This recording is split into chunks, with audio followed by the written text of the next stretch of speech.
Hello, welcome back to part 3 of Leading Our Own Way here on YouTube. This week's guest, Ashley Hillstead. It's a powerful series. Yesterday we witnessed the devastating impact of workplace bullying. Today we begin to see the first glimpses of light as Ashley discovers unexpected paths to healing. What fascinates me about Ashley's journey, though, is how it parallels yet diverges from my own. While we both face similar wounds, our healing paths would take remarkably different turns. Stay with us as we explore how sometimes our deepest pain leads us to our most profound purpose. Here's Ashley for part 3 here on YouTube. If you've missed part 1 and 2, please go back and listen to those first. Deeply important. Anyway, I split up for you guys to make it easier. Go and listen and watch. Here's Ashley. Cheers. Yeah, it's just very tough to kind of go through all of those emotions and realize that, yes, I guess we can say that this is trauma, even though, I don't know if I love the word trauma because, I know what you mean. I think you don't love it because it gets thrown around so much.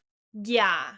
Yeah, and again, not everyone has the same definition of it. So, and that's a whole thing too, is when I was going through this whole process, and then when I became energy worker and healer and facilitator, and I was explaining to my own mother, she too was like, well, trauma, you don't have trauma. And I was like, well, Mom, this is what it means. And so when I was explaining it in that way, she was like, oh, okay. And I think that is a major conversation that was a huge turning point too, to have a conversation with my parents, because I think a lot of us, we also don't want to play, and I'm not placing any blame, but there can be maybe people thinking that you are placing blame when you're like, oh, my childhood trauma. Yeah. Immediately you're like, well, what did your parents do? Yeah. But it's not that at all. There's no blame. They did the best that they could with the resources that they had. And same with me. I did the best that I could with the resources I had and the resources that I have now, right? So you just have to come to peace with that. Yeah. And that's been a huge part of my healing journey too. And I mean, I could go on, but I think that I have the best possible relationship with my mother now. And maybe I can speak more to that with girls and their mothers, because I don't think a lot of us realize the hold that our own mothers have, the pressure that we receive from our mothers. And I'm speaking mother-daughter. There is a lot of pressure and just a lot of you're wanting to appease her, and not even consciously knowing that you have this pressure of becoming your mother, and so that has been a huge thing that I've had to move through as well. And it's just been such a blessing that now I'm back in the US. I've been able to see now my work in practice, and because that's another thing too, is you can go to all of the healing work, the energy sessions or breath work and whatnot, and you can have these epiphanies and feel like you've released all of these different things and you're reborn and renewed. But if you don't then integrate it and you don't take it into your everyday life and you're not practicing it, then that's shit. You're not really. You're slowly going to go back, aren't you?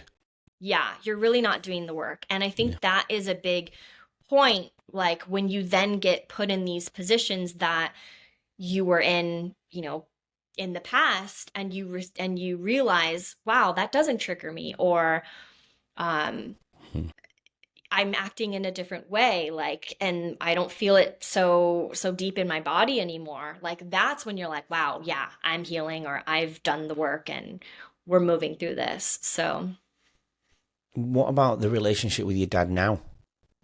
Yeah, I would say the relationship with my dad is wonderful too. Oh, good. We've had some deep conversations that I would never think that we would ever have. So Oh, good. yeah, so it's definitely been work in progress, and it's been great. Yeah.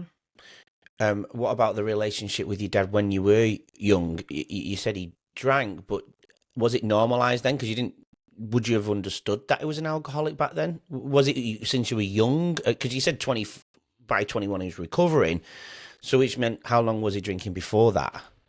So that's the thing, is like me being the youngest, I think that I was shielded from that for so long. Like, and I Yeah. also have two older sisters, and I've actually had conversations with them too. They kind of took that on too. So they have their own healing journey I don't want to say recovery, but their own healing journey of, protecting a younger sister. That Yeah. we had a huge age gap. So it was 5.5 years. So almost like I was another daughter or, you Yeah. know, child to them, right? So Hmm. just protecting me from that. So I think it was ultimately like from birth. Like I think he always had a drinking problem, but I didn't get to realize it and see it until I was then in college, Yeah. and that's where it heightened. But I don't know, it might have heightened even before that. I just didn't see any of it. And it got to a point where my parents almost divorced. So that's when I got to see. And so at this point, I'm age, I think 2020. Yeah, because you got sober in 21, or Yeah. when I was 21. Um, so yeah, like 19, 20, that was when it was like peak. And I really got to see just the emotions there. But in my childhood, my dad was always emotionally unavailable. Like that's just how it was. And he would always have outbursts of anger, like even through sports that we played. And again, like this is all I ever knew and this is all I ever saw. So it was normalized for me. Like that was normal. But when you start to do the work and you start to heal and things start to come up and you're like, you feel angry or you feel sad, you're like, okay, yes, that actually wasn't a normal life that Hmm. a child would have. Hmm. Um, and so that's why it's kind of like, as I was saying before, like I didn't think that I had trauma. So I'm like, oh yeah, I had an alcoholic father, like everyone does, right? Like, no. Yeah. Yeah. Yeah. I mean, it's common, but like, no. Did, Yeah. so growing up, then I remember in our pre-chat, you mentioned to me you had a little anxiety growing up, but you don't seem to remember.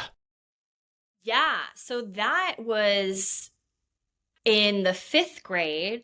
And I actually had spoke to my mom like after again all the healing work, and we've had some conversations and things, and she was able to pinpoint for me. So sixth grade, I ended up going to sixth grade camp, and I was so anxious. I just remember feeling so anxious and sick to my stomach, like It's of nerve-wracking, isn't going. it? Yeah, but before it was never the case because I went to other like sleepaway camps, or I would go with Oh. my grandparents like, in previous years. So all before sixth grade, I was fine with just being independent and, going on these trips. But for some reason, sixth grade, I just always had stomach issues and, just always feeling queasy. I was unsure if it was the foods I was eating or yeah, just feeling Yeah. anxious. And so when I was speaking to my mom, like years later, now in my adulthood, she was like, yeah, in the fifth grade, like, and I don't even think she was tying it to this, but she was like, something switched in you in the fifth grade. And then she was telling me about my teacher and how she was just really tough on me with completing my homework and had to do it this way, and my mom just wasn't having it. She was like she was just so tone deaf, and she didn't have any children of her own, and Mm. I had a huge problem with her. And then she said that was the year that you kind of just again switched. Then you went to sixth grade, and then you had all this anxiety. I was like, oh cool. Did that change? So you went, if you did that switch, did you go from being a confident person to a complete opposite? Yeah, I think that there were times that I can remember that I was just kind of like a free flowing child, like didn't care what anyone else thought, like was into performing and singing and dancing, like not even caring what others thought, Mm. friends with everyone, kind of just, yeah, out playing with whatever, whoever, like didn't really matter. I think I was more extroverted in that sense. And then there became a time where then, and I don't know if it was also just being a teenager, like that's kind of the motions that we go to too, where you want the validation, right? Yeah. So then I went into after sixth grade. Seventh grade and eighth grade was junior high for us in the US or the schools that I went to. And that was a big shift for me as well. Like making friends there was a little more difficult. Um, and I had a couple of like catty girlfriends that, just weren't, yeah. Maybe that was the start of bullying. Yeah. This is all foreshadowing. Yeah. Yeah. For sure. Yeah. It impacts the decisions we make down the track, doesn't it? Hmm. Those moments, I suppose. So leaving high school, then, were you still an introvert, or were you back to being the expressive Ashley that was before fifth grade? So high school, so the thing is like I think others would say that I was extroverted because that's I don't know, that's what they see and like what On you the said outside? with yeah, like that's what you said with, working at the school, others would tell a different story, but internally like you knew something was off and this Mm, isn't the real Andy, right? yeah. So that's kind of how I felt too, is like high school, I didn't have the greatest time. Like I had a boyfriend, when was that? Sophomore, junior year? I don't know. That was my first heartbreak. So that after that too, things got really dark. Like I Mm, don't think I've ever really expressed that. And I'm like, oh yeah, it's just high school. But I really thought that that was going to be the person I married. This was like the first go I had and just coming leading or following my mother's footsteps again like you want to follow her right as I was yeah. mentioning with the mother-daughter situation. My mom and dad met in high school and that was they were high school sweethearts. So in my mind I'm like, oh, I'm high school sweetheart, this is just how it's going to go. Mm, So when that didn't happen and when I decided I was going to go away to college and he wasn't, that's when we ultimately broke up. And there was other things that happened and cheated on me and all that. That doesn't really matter now in the grand scheme of things, but it was a huge heartbreak and it really, looking back, again, I went to fitness and I went to like what can support me in these moments. yeah. Um That's a and mature it thing to do at that age, though, right? Because a lot of people don't do that at that age because they're just not life experienced. They don't have the life experience. They're not mature yet, you know? right. And looking at my past, like I think it almost did the opposite for me with my dad being an alcoholic. You would think like, okay, that's in your DNA, so that's, ultimately what's going to happen to you. But for Uh, me, it scared the shit out of me. I didn't want to be my father. I was like, "Ooh, that's scary. I don't even want to taste that." Like, yeah. yes, I did eventually like try alcohol and, a drink here and there, but ultimately like that was a scary route for me. Like I didn't want to go that route. So I went to fitness and, you know, I eventually saw that that was more of an addiction. So really what is healthy when you think of it, when you are like overindulging in something, then Yeah. ultimately like, yeah. Yeah. Very true. So, college then, because where did you grow up? Did you grow up in LA? You didn't grow up in LA, did you? Yeah, it was LA Orange County, so Oh, like yeah. border. Yeah. Hmm. So, where did you go to college?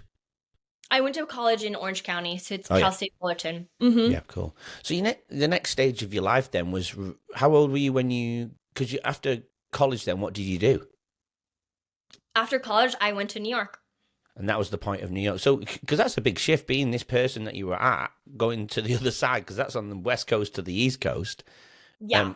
Where did you get that confidence to think, oh, I'm just going to go to New York then and live that really So hustle I bustle always life? had, yeah, so I always had this idea and this dream of going to New York. So ever since I was, I mean, even before I was 16, but my 16th birthday, my sweet 16, my parents asked if I wanted a party or if I wanted to go on a trip. I'm like, I want to go on a trip. I want to go to New York. So my parents took me and one of my really good friends to New York, and that was the moment where I was like, I need to be here.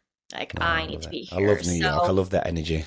yes, I really just loved the vibe, the energy. I was super into fashion. Well, I'm still into fashion, and that was ultimately my last job in corporate America too. But I always wanted to do fashion, but Los Angeles didn't, even though they have a fashion industry here and they have a fashion district, I just, it was too close for me. I just didn't, it just, I wanted to be away. I wanted to be independent. I wanted to go and live in a different city. So, funny enough, my boyfriend, the one that I told you that broke my heart, he was the only one that was like, "You're not going to move to New York. Like, you're not going to do that." And so I was like, "Yeah, now I'm really doing it." Like, You go, girl. yeah, I was like, "F you." Like, I Yeah. don't know if I can cuss on here. Yeah, you I'm can. Yeah, go. You can swear. I'm gonna go. So that was a major drive for me too. It's like I'm gonna make it happen. So when I was in high school, I worked 3 different jobs and I saved all my money to move to New York. So when I graduated college, like now, yeah, like when I graduated college, I had enough money to just go and move. I had no job and no idea where I was gonna live. I just moved. Yeah. Yeah. Uh, and I can relate to that because I moved from England to Australia, and distance doesn't matter. But in the sense of living the life, it's a different world, isn't it? You're going from Orange County to LA, and it's a different part. Yes, I know it's still America, but it's a different way of living. It's different culture, different hustle and bustle. I have been through Orange County, but I can only imagine Orange County versus Manhattan's a completely opposite end, right? New York wasn't for me. I used to see, and I explained this on the episode the other day. When I moved to Australia, I could see all the birds, like they're not parrots, rosellas, I think they are, and I could see these like parrots, rosellas flying through the schoolyard and all the different colours, and the sun was always out and the blue skies, and I could see all this color because I was so happy. I'd made this life altering decision and change, and I'd left friends and family, which is obviously not great, but I was so happy and confidence, everything that would perceive confidence. And, when you're going through these dark stages, I didn't see the blue skies anymore. I didn't see the sun anymore. I didn't see those pretty birds flying through the playground when the kids were playing anymore. I was in a dark space. You going to New York, is that because New York it didn't end up being what it was intended to be like? This is what's similar to me and my journey, I guess. Even though I see the colors now and stuff, and but wasn't what it turned out to be, was it?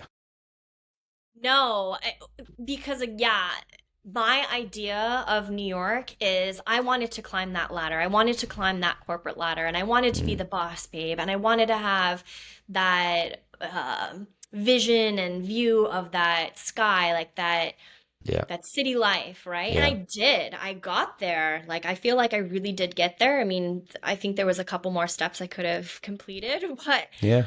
I got there, and like you said, it wasn't all roses and dandy like we thought it would be, right? I Hmm. got there and then I was like, "Oh, well, I guess this isn't what I wanted." And that's when you feel like, well, then what do I want? And then you go down, well, for me, I went down this rabbit hole of like, I'm confused, like I'm so lost. Like this is it almost like that was my identity. Like Mm, this New York girl, like and me climbing this ladder, like that was my story, that was my identity, that was my personality. And then when that became crushed mm. and I finally had to kind of take off the rose colored glasses, it's like, well, now what? Like, like, Mm.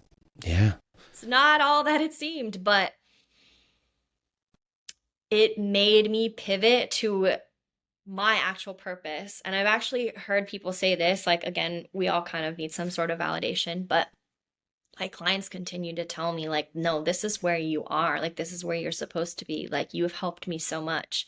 Yeah. And I genuinely deeply feel that. So it's definitely a different feeling than when I was in corporate America and I thought that I would accomplish something. Like it felt great for like that day or that week. I'm like, oh, woo, I got, another praise from Mm. whoever, or then I wasn't getting praises, right? My boss wasn't praising me. And I'm like, well, I guess I have to praise myself. And I would feel like accomplished for completing something or whatever. But it wasn't the same. And it just, again, gray skies.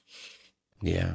So, okay, then. So, can you walk us through how that, because you got recruited, right, for that particular role? Can you talk us through that recruitment then? And then how the workplace dynamics shifted from being recruited, but specifically for a role to experience such, I suppose, intense bullying?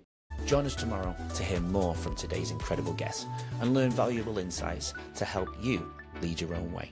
Don't forget to subscribe. We'll see you then.